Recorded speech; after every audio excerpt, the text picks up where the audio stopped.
പിന്നെ ഈ വേദിയിൽ എത്താൻ വേണ്ടിയിട്ട് തന്നെ പ്രയത്നിച്ച കൊച്ചി ലൈല ലത്തീഫ്, അതേപോലെ തന്നെ Ashok sir, Gafoor sir, Saifuddin sir, അവർക്ക് നേരത്തെ എൻ്റെ വയസ്സ് 45. എൻ്റെ വീട് ദേശമംഗലം തൃശ്ശൂർ ഡിസ്ട്രിക്റ്റിൻ്റെ എൻ്റെയാണ്. അപ്പോൾ അതുകൊണ്ട് ഒരു ഗ്രാമപ്രദേശത്ത് വരുന്ന ആളാണ്. ആദ്യമായിട്ടാണ് ഇങ്ങനത്തെ ഒരു വേദിയിലൊക്കെ പങ്കെടുക്കുന്നത്.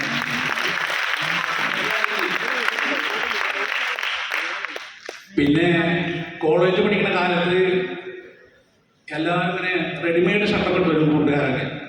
അപ്പോൾ നമുക്കും ആഗ്രഹം ഉണ്ടായിരുന്നു. അന്ന് സാമ്പത്തികമായിട്ട് വളരെ താഴ്ന്ന നിലയിലുകൊണ്ട് പറ്റിയില്ല. പക്ഷെ സാമ്പത്തികമായി പക്ഷെ ഒരു റെഡിമെയ്ഡ് ഷർട്ട് ഇടാനൊന്നും നമുക്ക് പറ്റില്ല.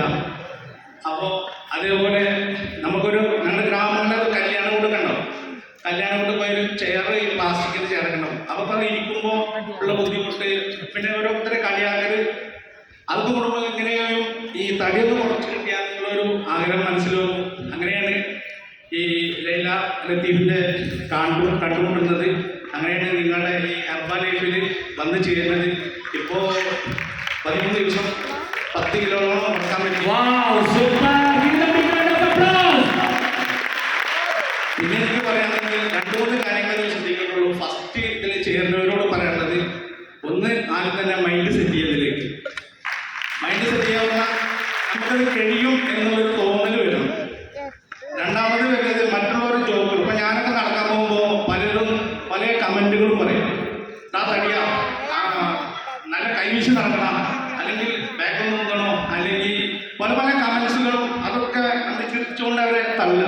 നാളെ 2 ദിവസം കഴിഞ്ഞാൽ ഓട്ടോമാറ്റിക്കായിട്ട് ആ കമൻസുകളൊക്കെ നിർത്തും. ഇപ്പം ഞാനിപ്പോൾ നടക്കണമെങ്കിൽ ഒരു 10-15 ദിവസമായി കമൻറ്റുകളൊക്കെ പരമാവധി ഇപ്പോൾ നിൽക്കലുണ്ടെങ്കിൽ ഇപ്പം നമുക്ക് നമ്മുടേതായ വഴി ഒരു 6 കിലോമീറ്ററുള്ള ദിവസവും ഞാൻ നടക്കാൻ പോകും. അത് ഞങ്ങളുടെ ഗ്രാമത്തിലൂടെ തന്നെ ആ നടന്നു വരുമ്പോഴൊന്നും ഇപ്പോൾ ആരൊന്നും കമൻറ്റൊന്നും പറയണില്ല. അപ്പോൾ അത് ഓട്ടോമാറ്റിക്കായിട്ടൊക്കെ നിന്നോളും. മറ്റുള്ളവരുടെ കളിയാക്കൽ നമുക്കത് എടുക്കുക വേണ്ട. നമുക്ക് നമ്മുടേതായ വഴി, അത് ആ വഴി പോയാൽ തന്നെ നമുക്ക് ഏതായാലും ഇതിലേക്ക് എത്താൻ പറ്റും.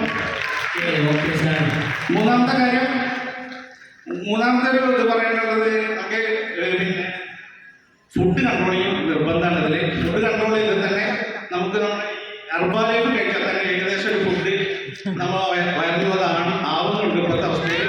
എന്തായാലും ദൈവത്തിന് നന്ദി. നിങ്ങളുടെ ഈ ജോയിന്റ് ഫാമിലിക്ക് എത്താൻ കഴിഞ്ഞതിൽ ഹൃദയമായി നന്ദി രേഖപ്പെടുത്തുന്നു. അതേപോലെ തന്നെ കോച്ചുകൾക്കും എൻ്റെ ഹൃദയത്തിൽ നിന്നാണ് നന്ദി രേഖപ്പെടുത്തുന്നു. Thank you very much. Thank you.